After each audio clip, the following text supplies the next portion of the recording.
Okay.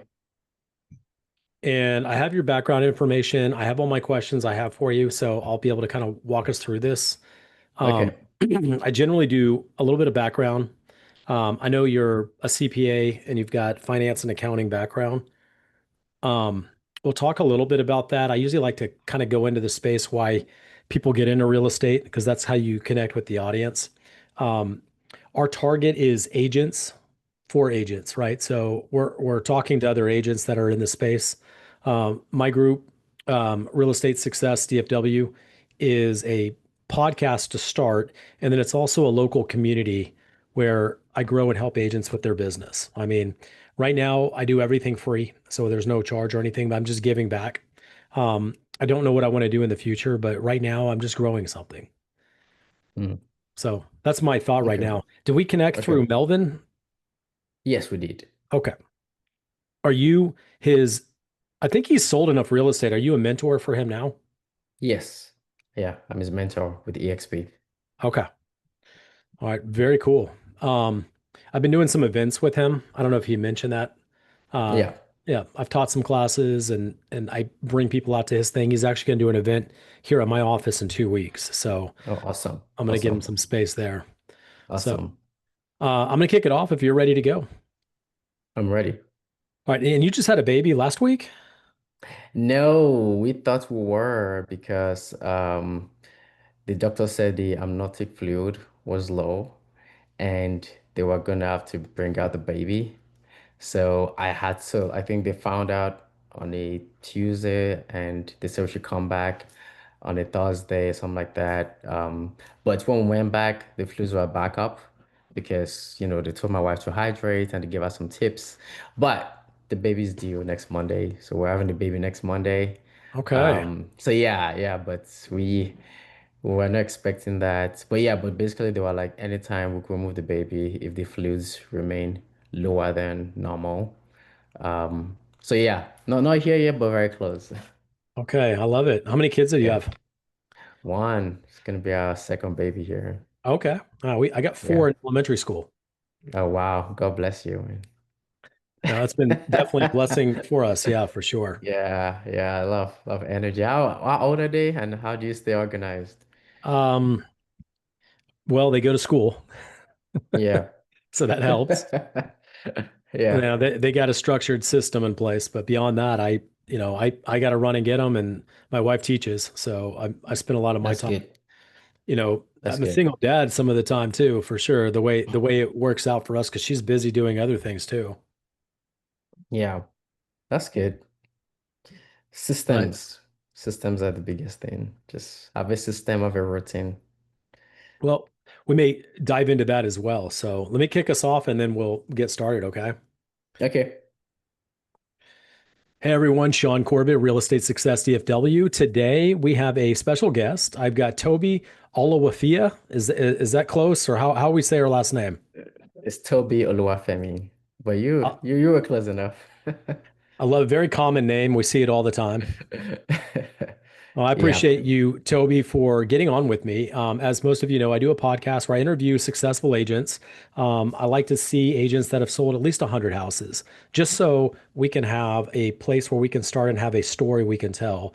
And by that point, you found systems and things that make it work because you're at that many homes, you're probably in the top 0.5% of agents even running a business today. It's a very small number. So thank you for jumping on, Toby. I want to kind of jump in because you've got a few things I want to kind of get out of the way. Um, Most agents that get into real estate, they are not growing up middle school, high school, and their future, they want to be a real estate agent. Very few people do, unless it's in their family or, some relative is going to, help them get into the space. So I know you've got a finance accounting background, you're a CPA. And you've got some really good talents that have nothing to do with real estate specifically. So why are we selling real estate? What got you into it? Uh, it's a long story, but yeah, you're right. And thanks for inviting me to this podcast. Yeah, I wasn't thinking about real estate. I was thinking about accounting. I was thinking about working in the bank in corporate America. And during the recession in '08, because I came to America from Nigeria in 2006, And that time, a lot of people in Sacramento in the immigrant community were buying houses. And as the crash happened in '08, '09, 2010, I walked on the same street and I saw a lot of foreclosed signs. And that was my first awareness of real estate, the bubble and the bust. And there was a lot of stimulus being discussed at that time. That's really the first time I started thinking about real estate and how it could impact people's life. Um, but I graduated from college in 2010 and I was, doing accounting. I was an auditor, so I was traveling a lot and helping companies with financial reporting.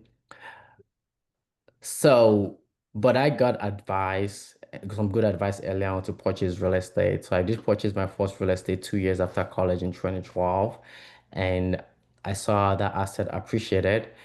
And I mean, as I went through the corporate ladder, I thought it was going to be easy. I was going to try to become a partner, but the higher you go, the more politics you see, and it just you just asking yourself, okay, is this really what I want to do, and do I really want to change enough to get to become the best in this? So, I started thinking about entrepreneurship generally. Then I started as an investor. I was doing wholesale. Then I flipped a couple of houses around 2016, 2017, 2018 with some friends. So I actually got my license as a realtor because I was trying to save cost of my flip. So I was like, okay, I could flip these, and if I don't have to pay the commission, then I could cash flow better. And that's how I became a realtor. And fast forward, I got married. I didn't have as much time. Business is at that time more money. I didn't have as much time, and COVID happened. So there were not as many motivated sellers. So yeah, that's really when my real estate license part picked up. Interest rate was low. I bought a house myself, so I brought that confidence. We speak with my friends. I bought a house, I could buy a house, and that's how it started. So it really was more in search for freedom, and just running my own business and entrepreneurship. So I think that's really what started it.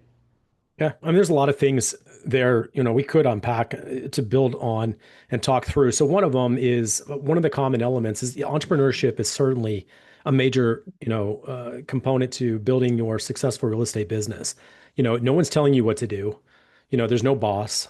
You eat what you kill. It's 100% commission. So you have to have a lot of drive, and there's a certain element of, you throw a few people out there and they start selling real estate. Only the ones that really have that drive to be an entrepreneur, to handle all the business, to be and have a vision of where their future is going are the ones that are going to make it, right? That's a big, Right. big aspect of it. Where you came from, Hmm. yeah, you've got limitations on growing in the corporate ladder, and it could be politics, it could be things like that getting in your way. But the reality is, you have to be the employee, and you're told what to do, and you're given where your boundaries are. Where you're at now in selling real estate, there are no boundaries, and it sounds Hmm. incredible. Yes. But Yes. unfortunately, 95% or more don't actually have success. So they don't get the opportunity to even be there long enough to really see the opportunity grow. Yes, that's a really good point you bring up. And I actually did not notice it because I started taking this more seriously during COVID, and without trying, I got 10 deals. And I started doing this full time in 2024, beginning of last year. I had my full-time job as an accountant until the end of 2023. And even in 2023, I did like 18 properties. And I thought every realtor was being successful. It was later that people are like, wow, that's crazy. How do you do it? And I had my full-time job.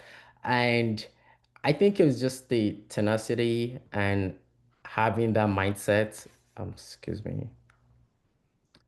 And oh, sorry. And having that mindset that the same mindset I put in my corporate job, I'm bringing into my side business.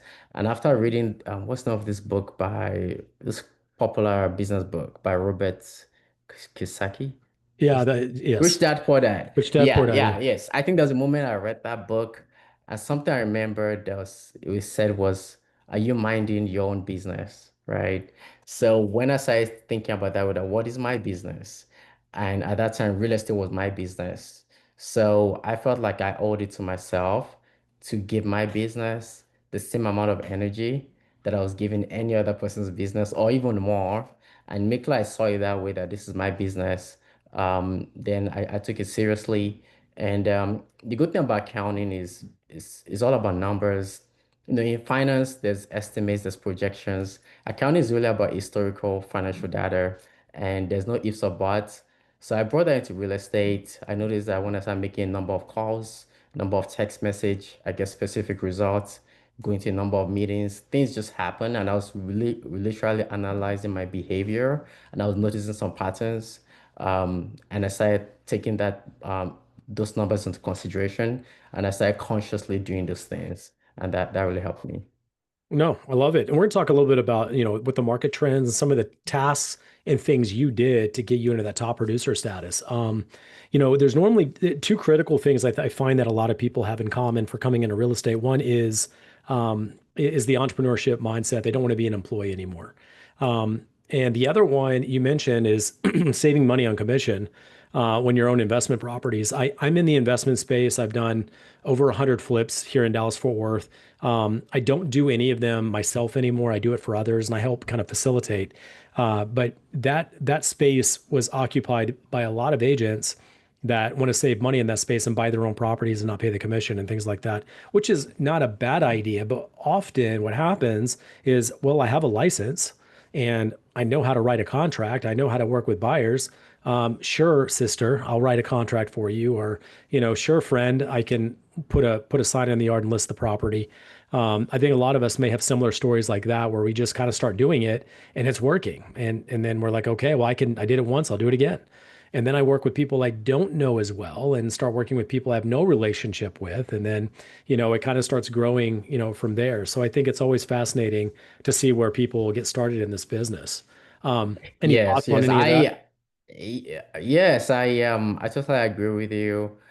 I did not have as much success as you did with the flipping, and I was burnt, but life just got busier. I got married, then my wife and I moved to Tampa for a little bit, so I didn't have enough time. I think that the flipping business is something that you have to have a lot of time.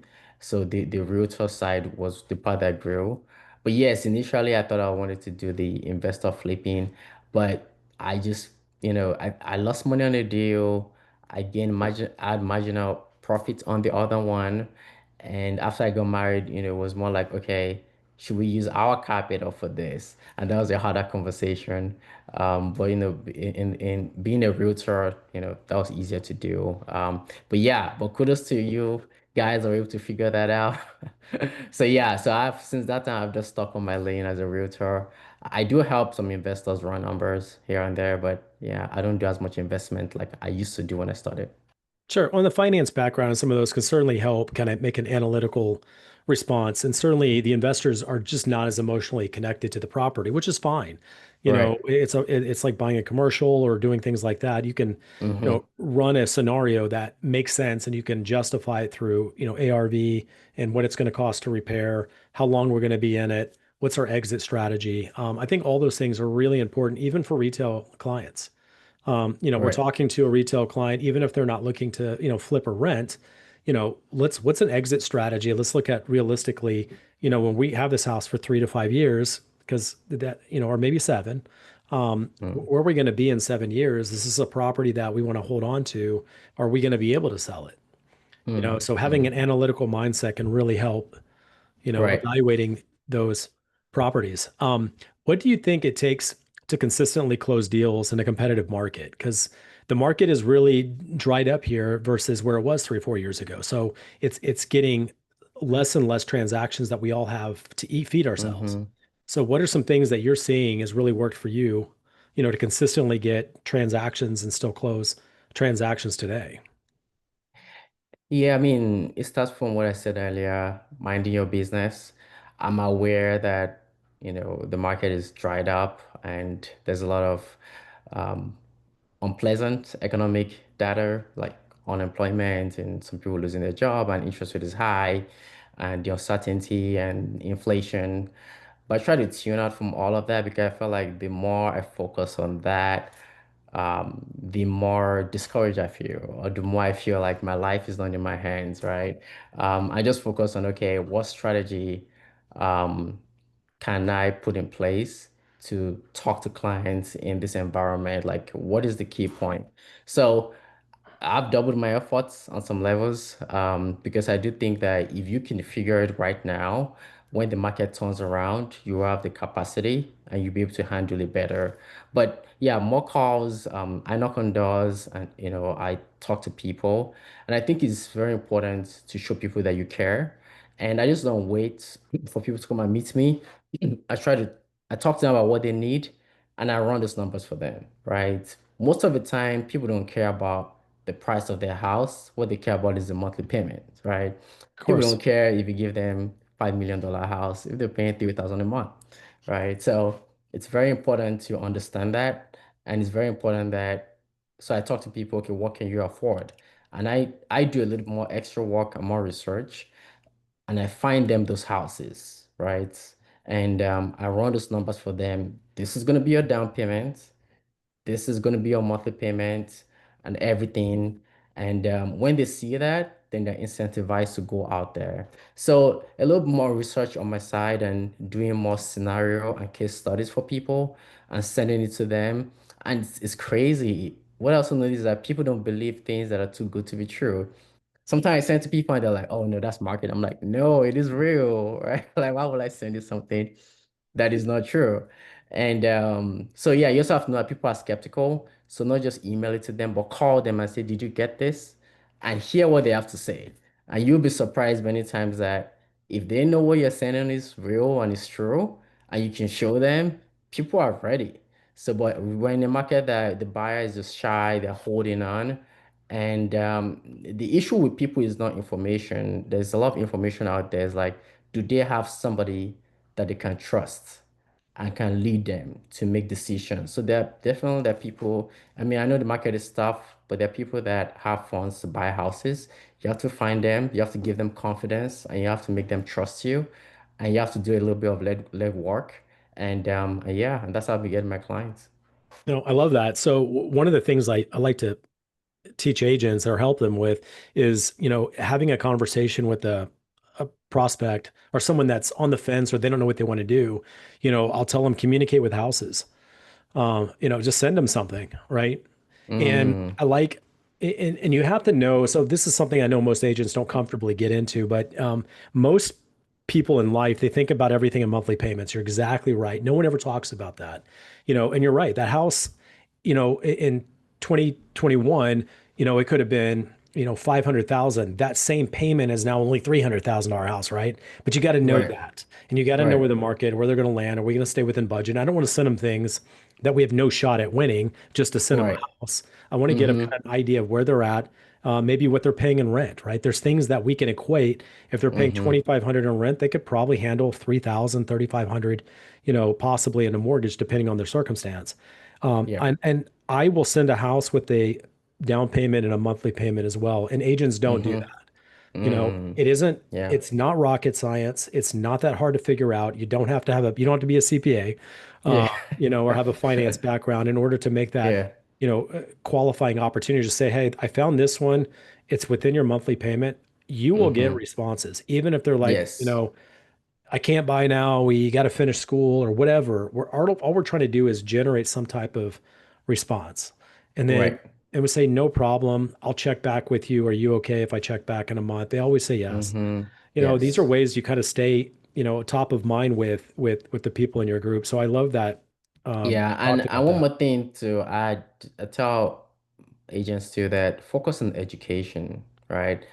No, I've not met a person in my life that does not want to be educated about real estate, right? So, but I've met a lot of people that don't want to be sold real estate, but many people don't mind being educated. So if you Sure. focus on education, set up a Zoom meeting, send them a pretty house and just say, hey, that they like, look at this house, look at the cabinets, look at the high ceiling. This is the measurement. Tell them things they don't know, right? And many times they fall in love with the house and they emotionally connect to your education and they want to work with you. So I don't sell houses to my clients. I just focus on educating them about numbers, no pressure, and I always tell them, if you don't feel comfortable with this, you don't have to do it, right? But let's just focus to let's know, okay, you know what you're getting into, and if you even don't want to buy a house this year, you you know exactly what you need to do to buy the kind of house you want to buy next year. But don't plan in the dark, right? Plan based on numbers, facts. Then that's how I bring the lending team in, and everybody helps out. And sometimes when they go through that process, instead of waiting 1 year, they execute now. Because many times the issue is lack of information. And when you can educate them, then you have more conversion. Yeah. I mean, once you have more information, you can make a more informed decision, right? Yes. Um, I'll tell you one thing that is really you talk about don't being sold to, 15 years ago, and you mentioned you looked at real estate 08, 09, 2010, the foreclosure crisis, then you bought a house in 2012. At that time, it was common for agents to be taught, you need to ask everyone in your sphere, who do you know that wants to buy, sell, or invest in real Mm-hmm. estate? Mm-hmm. No one wants to hear that anymore. Yeah. That's not a conversation. That's not something people want to hear. And if you Mm, lead with a value proposition, meaning, did you know that interest rates are likely going to drop over the next couple of months? And this is why, because of the Fed. Or, do you know the homes in your neighborhood will likely increase around spring? That might be a good time to mm, be thinking about selling or whatever it is in education, right? If you walk right. in with value proposition or teaching or educating, I never ask for business. I just don't think generally it's in good taste. I think most of the time, if you Mm-hmm. add value and you stay top of mind, you will be thought of when it comes time for them to need something or someone they know. I Um, agree. you know, I I agree. I don't have any cold marketing system. I've never done cold calls. I don't have any FISBO expired listings, no cold call systems. I close about 95% or so on people that know, like, or trust me. And I still float around 80 to 100 transactions a year. And I don't have to convince anyone. I don't even have a listing presentation. I think Mm, if you can effectively build that and build value proposition for people, you don't even need a lot of those things right. because they're just going to trust you. Though, if someone Mm-hmm. refers them to me, I pick up the phone and I assume they're my client. I mean, Mm, that's just kind of been the way that I've done, and I don't win all of them, but the probability is pretty high when they're handed off like that. That's what I think everyone should want to get to. mm-hmm. And you Mm-hmm. get to choose who you work with. And when you Right. work, which it leads me to balancing showings and your work-life balance, because those are a challenge. You have one at home, you have one on the way. You Right. that's important. We can't work 24/7. Yep. So how do you Yep. balance work life? That's tough. I've not figured it out, but and there are times I do a better job, and at times I don't do as good of a job. So I try to keep myself honest and say, okay, hey, what can I really do? And it's not like full-time job whereby the trends. Like when I was a CPA, we had the quarter end and it gets busy. You have the busy season. You have the real estate is not like that. Like I could get a week and nobody's calling me, and then there could be a week that 10 people call me and they all need me and they all want to show me love and help me, whatever. So, um, in regards to how I balance that, I have gotten a team. I have two VAs that help me, that I've trained in clerical duties, in making appointments. I mean, the challenge with that sometimes is I create a WhatsApp group and I add my clients there. My clients are like, who is this? Who are these people? And I have to explain just because of all the spam going on and all the false identity, people trying to get people's password. Yeah. Clients are very skeptical about people they don't know or foreign numbers. So that's a challenge. But many times I've had to reassure them that that's fine. So sometimes get because people trust me, right? And the Yeah. challenge has been I have people to help me, but how can I have my client trust those people that they can also do the job just as well. So yeah, getting more people, training them, and also communicating with my wife that okay, I might not be here today. Having some routine at home. Okay, this is when we can have dinner. I mean, I like my Friday evenings. We spend time together. Um, but I'm definitely busier now as a realtor, but I have more flexibility in terms of you know.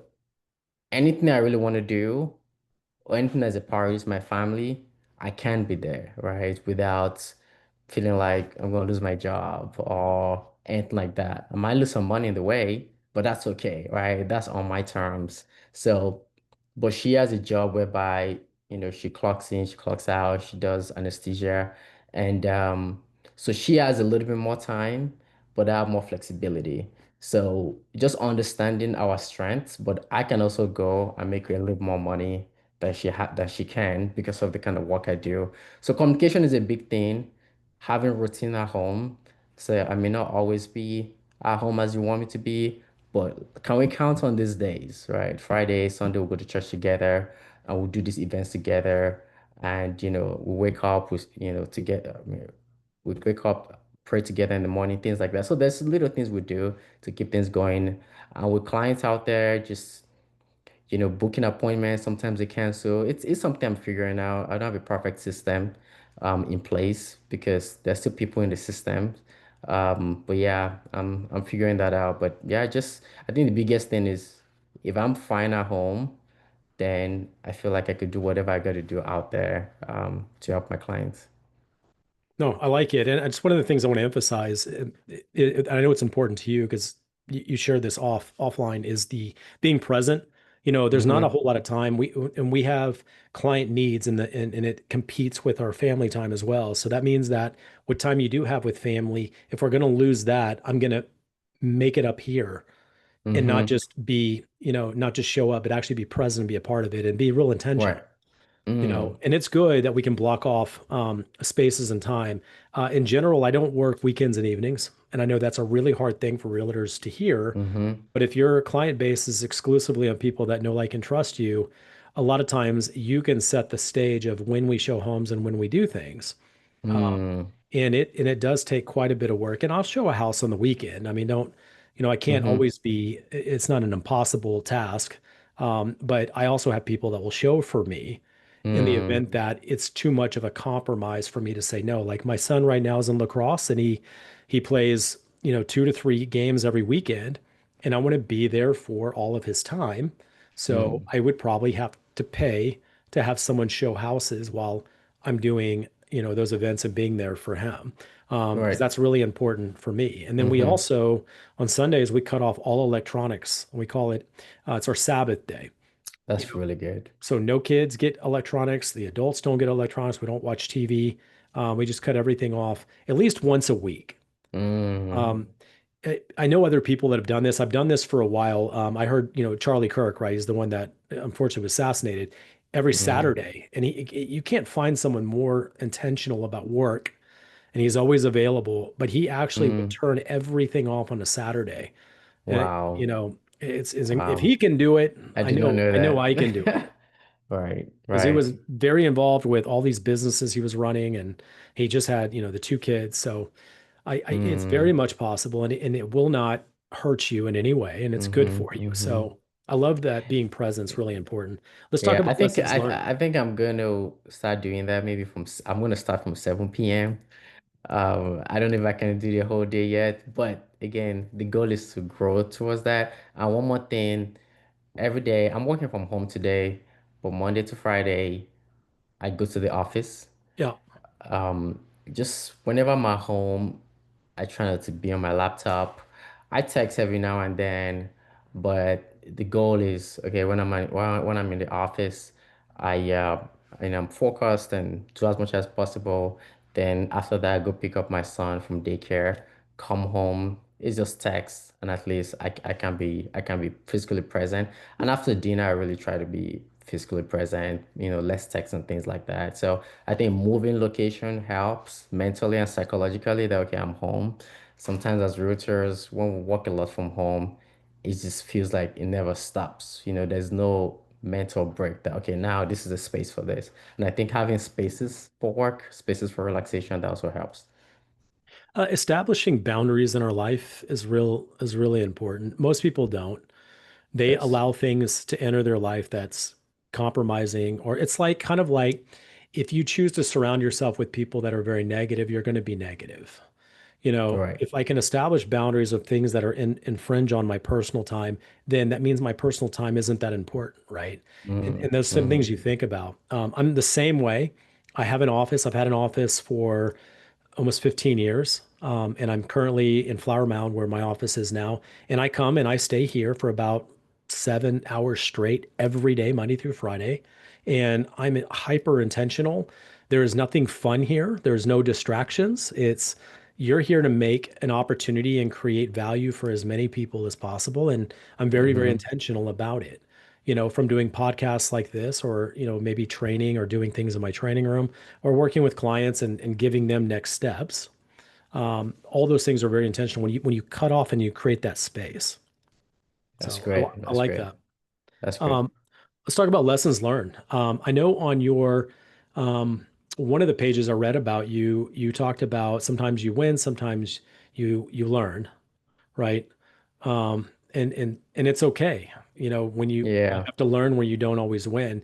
Or you Mm-hmm. talk about mistakes you've made early on and advice you'd give new agents. Those are a couple things that I know are personal to you. So where would you go with those? Yes, growing up, I thought about being an accountant, but the other thing I thought about was being a lawyer because, I have a strong sense of justice, about people, about other people, about myself. And real estate challenges that, right? Sometimes you work with people, even you may have a buyer's rep, and they work with somebody else, right? And as a rookie agent, that really hurt my feelings. And I thought about quitting, right? And so that was something I had to overcome, that not every client is my client, and that's okay, right? That's something I had to learn. And life is not always fair, right? Just focus on the value you can create for people, and you might win some, lose some, but overall, if it's a net positive, then you're doing the right thing. So I had to change my mind from an employee to an entrepreneur. That's part of the risk we take in real estate, that sometimes I might lose some time. And also don't being so quick to say, oh, this person is just a horrible person. That's why it didn't work out. What can I do differently? Actually get feedback. And because I've done this, there are times that I've talked to somebody, they end up going out that agent.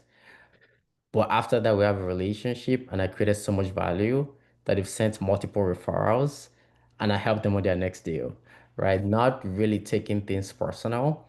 I just analyze the situation. And again, knowing that not every client is for you. And also systems, right? Like, since I joined EXP, because before EXP, I was in boutique brokerages. But joining EXP, I'm seeing people produce at a high level that I was not even aware it's possible. Um, so just learning that, hey, if you can come up with a great system, you could scale at a high level and you can do so much better. And that does not mean you're more busy, but you can actually have a better work and life balance. You just have to understand that you have to put great systems in place. And I think joining EXP, there's a lot of people doing that. So I've been connecting with a few of them and trying to implement some strategy, especially with the co-sponsor system. I think that's something great EXP has put in place. So those are the two things that stand out that I've learned, especially over the last year. No, I mean they're great topics, and you're welcome to come hang out with us in Flower Mound with Melvin and all the guys we have down here. We are sharing and coaching and teaching and helping each other. So I love the collaboration. That's really been a big Awesome. thing. Yeah. There had been a big shift about 15 years ago where we went from brick and mortar and then we saw, wow, cloud-based. Wow, you can maximize your leverage, right? You can get the most of what you need from a brokerage with the least amount of cost. And it made a lot of sense. The problem is we lost community. And community is not something that is easy to do when we're all sitting on, computers and isolated. That was the one advantage brick and mortar had, is that at least it forced everybody to come together. The problem with brick and mortar is it forces everybody to come together. They're against each other. They're not cooperative at all. We're all operating in the same zip code, so we're all fighting for the same client. So Mm, they're not going to share. They're not going to collaborate. They're all competitors. It's crazy, right? Same brand, but we're all competitors within the same brand. I know that's a cool thing about, working at EXP. I don't see EXP agents as competitors. And that's why I've been able to collaborate. I've been here for 7 years. Um, so I've been here for a while when it was very small and you didn't run into EXP agents. Now they're Hmm. everywhere. Um, Yes, which is yes. great. The more success, the better for all of us, right? Yeah, and I think, I mean, I just thought about this, difference between brick and mortar, and I mean, we're having this conversation on a Zoom. I think with EXP, a lot of people collaborate virtually, some meet in person. But the cool thing about how collaboration is done, like virtually, is you can accept, virtually, like it's more like-minded, right? It's not just like, okay, everybody in this office has to meet. Like it's up to you if you want to join a group on Meetup or a Facebook group, right? And also when you use virtual platforms, it's just more about what is being talked about, right? I think that sometimes in person, some people are just awkward and maybe the connection is not as strong. And maybe that's why virtual collaboration is strong. But I think that one of the reasons why virtual collaboration is stronger is because you just have to agree. And if you don't like the group, you don't have to be there, right? So whoever is in that virtual group and they choose to meet in person, that's because they find some common values and commonalities and things they can work together on. So it's just more organic, as opposed to like everybody that joined these offices must be here. Yeah. Then, people are kind of, competing and gets a little bit confrontational sometimes. So maybe that's why. But good thoughts. Yeah, you could. You can get greater commitment when everybody is a volunteer and they choose to continue Yes. to be there. Yeah, there's going Yes. to be Yes. more commitment in that space. I think that's Mm-hmm. fantastic because we don't owe anybody anything. You know, Right. I chose to be here because I want to learn, I want to grow. Mm-hmm. Mm-hmm. Um, and I think that's really important. Let me ask a couple more questions. One was if you were to start over today and you've been doing this as long as you have, what advice would you give yourself? I'll get a mentor. Uh, Having a mentor, having a coach. If I could do it again, I think that would have made well, me let's go back set. to you. When you started, did you have a good mentor or coach, or did you just try to figure it out on your own? I just tried to figure it out on my own. I was just trying to make some extra bucks. And I knew that being an employee, my life was not in my hands, and I hated that. And I just wanted some side money on the side in case my job was not there or something happened. That's how I started. But later, the more I understand entrepreneur, because there's no entrepreneur in my family. My parents worked as employees, and I really had no model. So it was like a new thing. So I never really saw myself as a full-time entrepreneur. I always saw it as I'm always gonna have this full-time job and do something on the side. Even me switching to a full-time entrepreneur scared my family. It's like, what are you doing? But I've done it, I've seen some light that I'm like, okay, this is actually true freedom.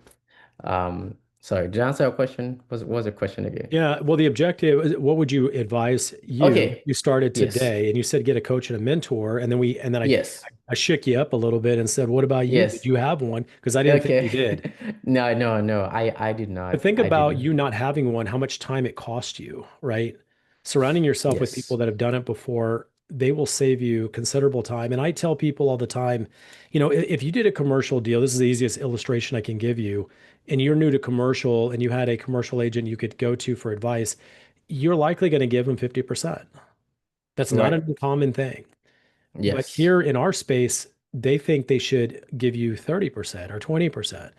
If Mm, they should give you 50%, if not more, because you're going to get them set up. So the next one, after doing two or three, now they can right. run on their own and they can get all of it minus the broker split.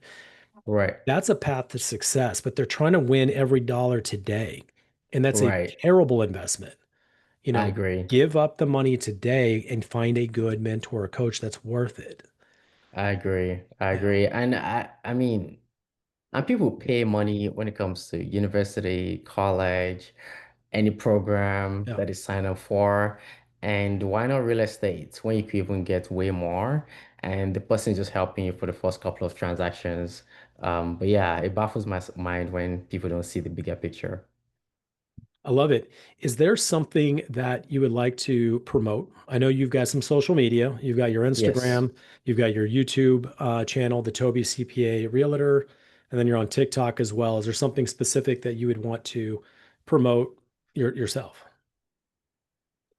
Yes, follow me on Instagram. In this market, I know a lot of buyers are hesitant about buying, but what I encourage you is think about strategy, right? It's not a bad time to buy. It's actually a great time to negotiate great deals. When interest rates are high, is when it's a good time to negotiate. When interest rates are low, you tend to have it's tilted more towards the seller side. So in any market, you want to understand where the leverage is and use that leverage. Good or bad market for making money. So just try to be strategic, position yourself well, and I can definitely guide you through that in that process. Yeah. Awesome, Toby. Well, thank you for joining me on my podcast. If Thanks, you want Sean. more information on Toby, look down below on my YouTube or on Spotify. I can share that with you as well, but I've got all of his links down below. And if you are liking what you see on this podcast, you would like to see another one, I produce one that rolls out every week. Please subscribe, and I'll continue to have great interviews just like Toby. Until next week, everybody have a high performance week, and we'll see you next time. Thank you. Thanks, Sean.